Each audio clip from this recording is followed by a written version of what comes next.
Nu, es teikšu tā, Madlēniņa mīļā meitiņa. Jā, Madlēniņa mīļā meitiņa Amerikā. Rekur tētis ar šito te cepmaizīti joprojām Latvijā. Vakar vai aizvakar bija man tumšā maizīte, jā.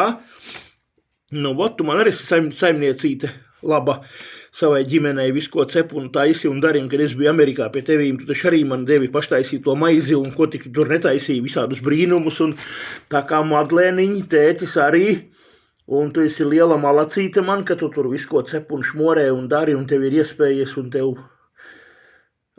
labi sanāk un garšīgi un kas un viss, bet es arī gribu palielīties un tagad atkal ir šitāda gaišā maizīte, jā, atkal divi kukulīši un tā tētis Latvijā te ziemo, cep maizīti un ēd.